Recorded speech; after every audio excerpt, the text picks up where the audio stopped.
पति नहीं, बेटी के लिए पिता चाहिए। सुनिए, हम आपके हाथ जोड़ते हैं, प्लीज़ हमारा पीछा छोड़ दीजिए। यूँ हर सुबह मेरे साथ साथ क्यों चलते हैं? किसी ने देख लिया तो मेरे लिए समस्या हो जाएंगी। रास्ते चल रही युवती ने अपने रिक्शे के साथ में प्रतिदिन चल रहे युवक को आखिरकार आज टोक ही दिया। ये एक दिन की बात नहीं थी। घर से थोड़ा आगे जाकर चौराहे पर ऑटो रिक्शा स्टैंड है, वहीं से वो युवक उसके साथ साथ अपनी बाइक से चलता था। शुरू के करीब 15 दिन तक सब सामान्य लगा, ध्यान ही नहीं गया ठीक से। लेकिन एक दिन जब अचानक युवती का ध्यान गया तो देखा एक जोड़ी आंखें हर दिन उसका पीछा करती है।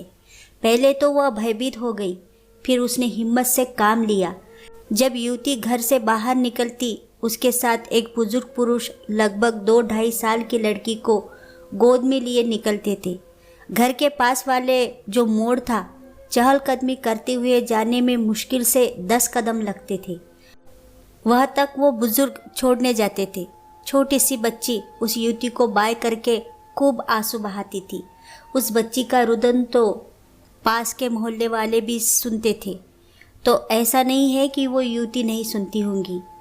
बच्ची का आंसू से भरा चेहरा देखकर युवती को पीड़ा न हो और वो भावुक न हो जाए, बस इसी वजह से पीछे पलट कर नहीं देखती थी।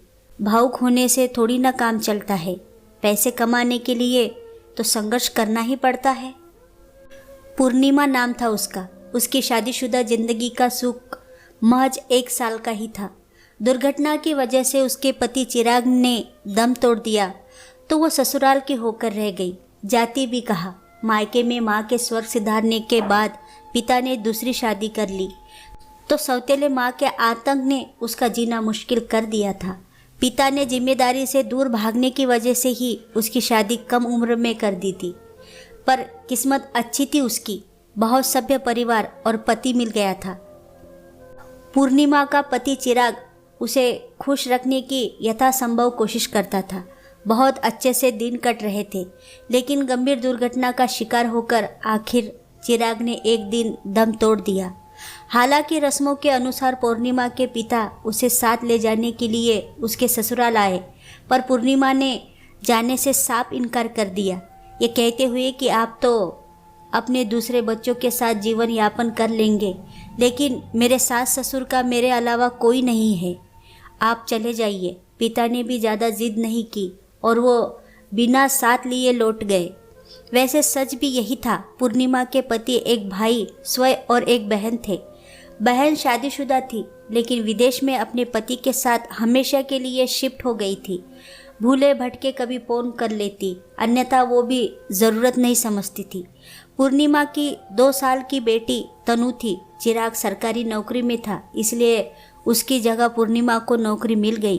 पूर्णिमा की नौकरी चिराग के ओहदे के अनुसार नहीं थी, पर घर बैठकर भी वह अवसादग्रस्त रहने लगी।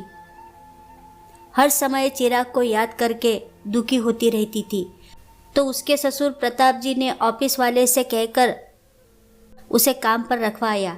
हालांकि प्रताप जी के पास रिटायरमेंट के बाद अच्छी खासी जमा पूंजी थी, लेकिन अपने बहू के दुख से दुखी होकर उन्होंने ये कदम उठाया ताकि पूर्णिमा का बाहर जाकर कामों में व्यस्त होकर माहौल बदल ले और छोटी तनु के साथ रहकर प्रताप जी और उनकी पत्नी अनीता जी के साथ रहकर घर का माहौल बदले। प्रताप जी की सोच सही साबित हुई। चिराग की यादों के साथ से निकलने में पूर्णिमा के साथ सभी का वातावरण बदला। तनु के साथ दिन भर कैसे बीत जाता पता ही नहीं चलता था। उधर ऑफिस में व्यस्तता के कारण पूर्णिमा का समय भी अच्छे से कट रहा था। उस दिन पूर्णिमा घर जल्दी आ गई। अनीता जी ने उसे हैरत से देखते हुए पूछा, तबीयत तो ठीक है बेटा, जल्दी घर आ गई? उसने तनु को बिस्तर से गोद में लेकर पुचकारते हुए कहा, काम तो जितना होना था हो गया मम्मी। सब लोगों का आज पार्टी का मन हो रहा था, मेरा मन नहीं था, तो मैं तनु से मिलने आ गई। नहीं आना था क्या? अनीता जी ने मुस्कुराते हुए कहा, मैं वो नहीं बोल रही बेटा, ऐसी कोई बात नहीं। पार्टी में तुम भी सबके साथ मज़े कर सकती थी। तनु की देखभाल के लिए तो हम लोग हैं ही। बहाने बनाकर इस तरह मत आया करो।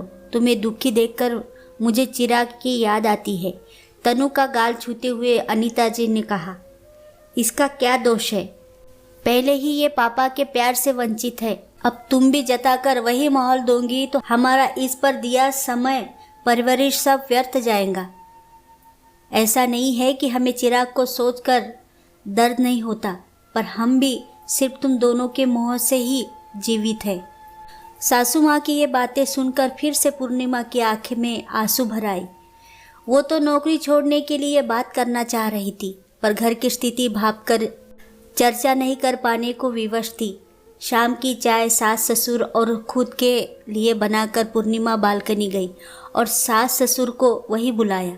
2 घूंट चाय पीने के बाद पूर्णिमा कुछ बोलने के लिए मुंह ही खोलती, इससे पहले प्रताप जी ने कहा, पूर्णिमा बेटा, तुमसे एक ज़रूरी बात करने की कब से हिम्मत जुटा रहा हूँ। आज सोचता हूँ बोल ही दूँ।